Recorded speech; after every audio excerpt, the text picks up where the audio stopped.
We going live. That's my dog, Big Dog. What's Vern. up? What's up? Akon, Freight, and Curry. That's Vern. That's it. Y'all see him. That's Big Vern. Yeah. Man, we going live in a minute. We finna go to the U-Bar. We gonna talk about our day, how we got down in Atlanta, from Charleston to Atlanta. That man caught a load to Florida. We just powered up on the new load, boy. Y'all understand what I'm saying? We going live. Big Vern, what'd you say? What's up? Hey, it's lovely out here in the A once again, and keep watching and keep trucking. Hey, where do y'all see the season? Where do y'all see season 2? And where do y'all see the interview that's coming? Me and Vern, we got it. I got shirts. I got everything. Vern, where you going? You finna leave me, man? No, I ain't gonna leave you, dog. I got you. Come on. All right, then. We out. You too. I'm coming, man. I'm coming.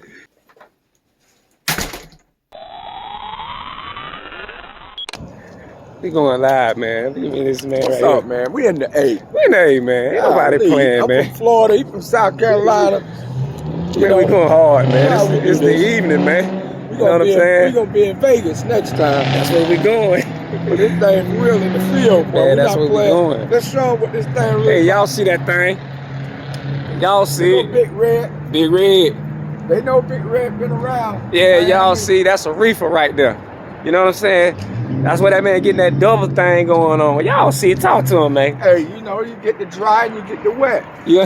You know what I'm saying? And Big Red, Big Red. I love my truck. Yeah. God bless me. You know, you can't even buy this truck for what I paid. I paid $34,000 last year for this truck, and it's beautiful. Yeah. My mechanic is a rider specialist, right? And he's going to retire from rider as a mechanic next year. And I had to get a PM oil change. Yeah. And that's the first person to ever touch this truck other than him. So I find you a good mechanic. Right. That's the key, what I'm telling you. Man, listen, we out here, we going live, we just out here chopping it up. They Trapp, y'all see what we doing. It's box trucks, it's box truck everywhere. Y'all see that? Box trucks everywhere. Y'all see me and V over here talking. We finna talk that talk. Talk that talk. Give y'all some game and really let y'all know what this thing really about and the real pros and cons to the industry and you know, the time we had between the day, yesterday, and just the preparations on coming up here and knowing what we needed to do, what the assignment is, and you know, over time, you know, even through this week, we done had some tough times just getting paid, getting the drivers paid, nothing to do with me, you know what I mean? So, and I make sure that I let that to be clear, but, you know, I think my first question is, you know, what you want to tell these people, or what would you tell these people about the everyday lifestyle of being a box truck driver on the road and the reality of you thinking you're going to get a dedicated lane right off bat and saying, I want to stay home. Okay. Talk about the reality there. Well, the first thing, I want to thank you. My name Vernon Kearney, and I've had my CDL license since 1980, but I've been driving box trucks for a year. And I have a Class A, but I have a no CDL truck. It's pretty easy for me because I like what I'm doing. I worked 20 years city government, and I always tell my kids, if you can work somewhere for somebody else, you can work for yourself. And so, are there challenges? Yes.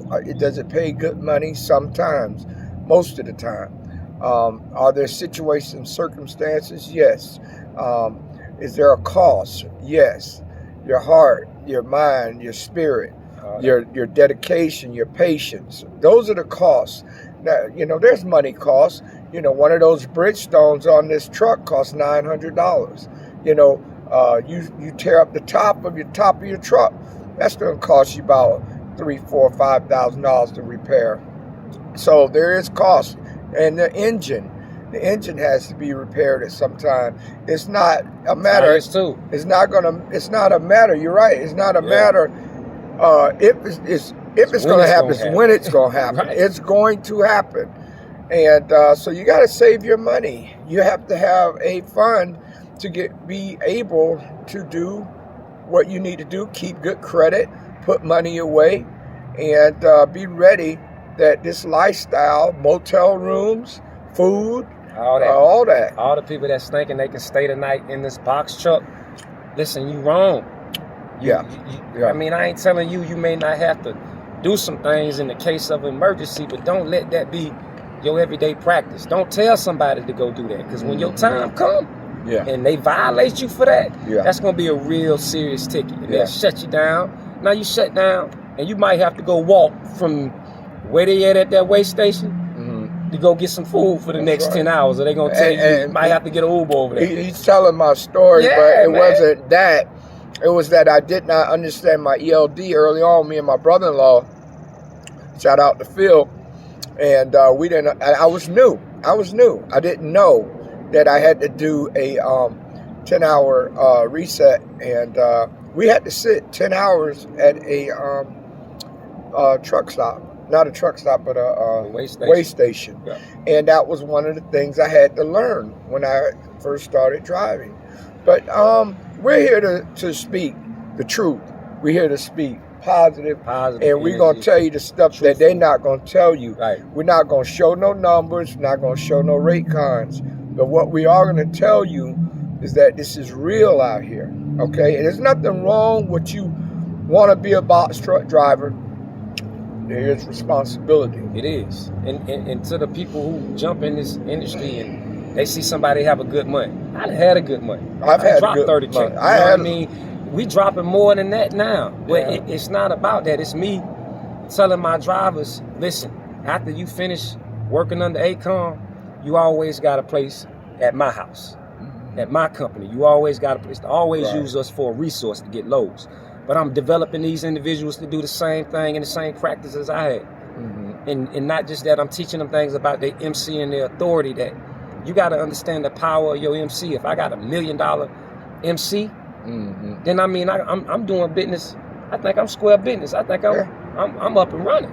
Exactly. So understand the power of the MC. Understand what a transferable MC is. Understand what it is to have loads under your MC before you say what you want to do. Right. You don't get to say that unless you got a resume. Right. And I'm telling y'all from what I know, what I experienced, I've had when I first started off, it was slow. Right. After the first 1 or 2 weeks, I started to realize I'm going to have to use somebody MC. And it wasn't about, I don't want to give up no percentage. Right. Man, you better give up something to make $5,000. That's right. You ain't giving up much as you think to make the $5,000 to pay your bills. Some people leasing. Yeah. I'm leasing. Yeah. And let me tell y'all this, I hate it. I hate it with a passion. Right. I hate that I have to lease, but I have to do what I have to do to establish myself in business. And I'm not saying for you guys not to lease. I'm not saying not to rent, because there's places out there. I think enterprise, that might be the best. Budget might be right behind that. But if you in this industry, you think about how much money I'm really giving up to do this for the next 6 months, leasing and renting. This man owns his truck. This man is advising me on all the right things to do for ownership. I know how to purchase a truck. That's what we came to do, purchase a truck. If you be honest, if you do the math, some people already paid for a truck 10 times over. Last year. 10 times over. When they rented that whole year, they bought a truck. But that's here nor there. If that's what you like to do, that's fine. Because, I just made some smart moves when I retired. And that was one of them. So what do you want to talk about? You know what? Let's jump into, I want to get into what it is to really know when you purchase a truck. Like when you purchase a truck, or when you're looking over a truck, you're going to have your gut feelings. But in this industry, get everything to the letter. Right. Get a full diagnosis. Right. Drive the truck. Find out how much it is for labor and parts to be installed, to be taking off. Right. They don't even really get, you know what I mean? Well, there's two things that I'm going to tell you what my coach, and I have to shout him and his wife out, is Coach Sheldon. That's where I went when I didn't know anything. And he said two things. Make sure it has a Cummins engine and an Allison transmission. It could say International, it could say Ford, it could say anything it wants. Those two are mandatory for me. And the truth of the matter is, it's industry standard. It's industry standard. I mean, everybody has their preference. So I know in the, comments you can say what you want, but even in their preference today, when we took out, I mean, not today, but yesterday and today, right? We had to go to freight line of the day, and had it not been a Cummins and Allison situation, they would have told us, not my truck, not Big Dog truck, not Big Red. But that's right. One of the trucks that we were purchasing, right. We were helping another gentleman buy a truck, and to the guy who sold us the truck, man, this was an outstanding dude. Yeah, he's a straight up guy. I don't think it was nothing he meant to do intentionally, because I think at the end of the day he had to do everything he could to save himself a cost on getting the diagnosis and getting it down here. Was all operational costs. This would come with the game. That's right. But whenever you purchasing a truck, take my advice. If that truck ain't ready to pass a DOT inspection, don't fool with it. And you're gonna have to get in that truck. You're gonna have to drive it at least for a day or 2 hours to find out what all the sensors, them sensors can cut on and cut right back on. You see what I'm saying? Right. And that's why you get a Rush. Rush does a come out to you. You pay about $120, and they'll come do a diagnostic. I had it done in Orlando, Florida. I almost bought a truck. I was that close. And only because, see, God works in his mysterious ways. You do. And it was great that I didn't. But because of financing, I was waiting on. And so I couldn't wait no more. I bought this truck cash. But the point was, I had Rush come and check that truck out. And they checked it out from the rooter to the tutor. And they'll give you a printout. And the man doesn't have any interest in the truck, but to tell you the truth. He's going to tell you unbiased. You're going to get a printout, not just a verbal. He's going to tell you the history of the truck. He's going to do a compression. He's going to check the brakes, the transmission, the tires, the steering mechanism. He checked the reefer on it. Okay, he can tell you if the truck's been up north for rust. Matter of fact, I don't mean to cut you off, but that's all right. Check this out. Y'all think because y'all run a VIN number and get a Carfax that all the information is in there on what happened to the truck. Mm-hmm. If you're a smart player in this industry, you're trying to run away from insurance claims. The less insurance claims you have, the easier the insurance will be for you overall. So anybody that been running a truck, if it don't have to be reported to the insurance company and they can find somebody to fix it outside of that, they're gonna do that. Right. That domino affects your truck when a thorough inspection is to be done from a diagnosis, and they say, listen, this truck has this, and this, but the individual said it has this, and this. Could be true, but now we done ran it under a computer. Right. Your engine is a computer. You hook that power in that thing, and it's gonna tell everything in the wires how and many everything. Accidents that person ain't been into. It ain't gonna tell you that, but it's gonna tell you if that computer is fully functional. Mm-hmm. That computer routes everything to your ABS, to your brakes. Never listen. Everything. Never listen to the seller. And no pun intended. The seller could be telling you selling points. No pun intended. But what we don't want to do in this industry is make a purchase and then this purchase be a problem. Right. Because we're gonna already encounter problems. And in all facets. If you sell somebody something, you never know what somebody willing to give you. See, just keep it up front. You gotta be up front because the problems go too many ways for me, the other especially if you a middle person trying to negotiate a good deal. You know, this man came from this place and this person came from this place. I'm trying to broker a good deal.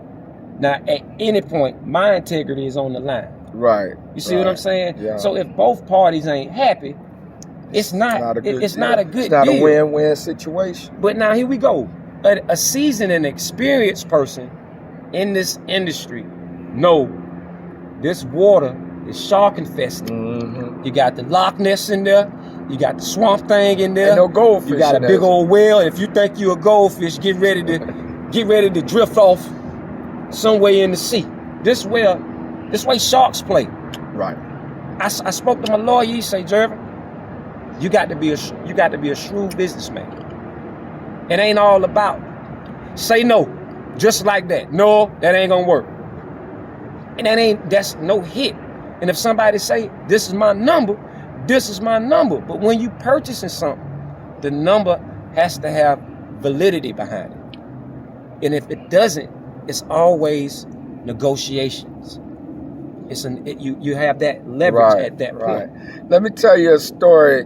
I had a gentleman that wanted to get in this game, and he wanted to buy a truck. So we made the decision that we would work our way up to Ohio to get the truck. So the gentleman that was selling the truck is in Florida. We got to Ohio. He had bought it from a auction. He bought it from an auction. Mm-hmm. We got the truck outside the gate of the auction. We're in Ohio. We're from Florida. We get there, the truck won't make it around the corner. We left the truck right there, called him where it was at, say, look, you can come get your truck because it don't run. See? This industry that we're in,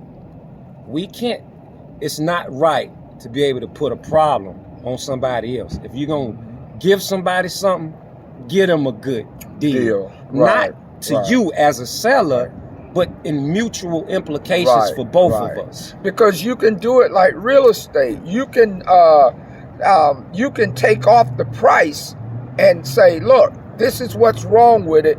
I have a diagnostic piece of paperwork. Get the real diagnostics. Take it to a freight liner. Take it to a real service mechanic. That's technicians. Right. That give warranties that can tell you this can be replaced at this cost with this warranty, and this is the service fees. Because if somebody say, look, all it costs is this amount, that may be true. You need that from a shop. But we need to know what are the labor costs for. All right. And true indeed, we in different states. My mechanic is not here. So in order for this to get back to the next destination, we got to trust what's in front of us. Right, exactly. And we all in uncharted waters when you away from home. Oh, you're at the mercy.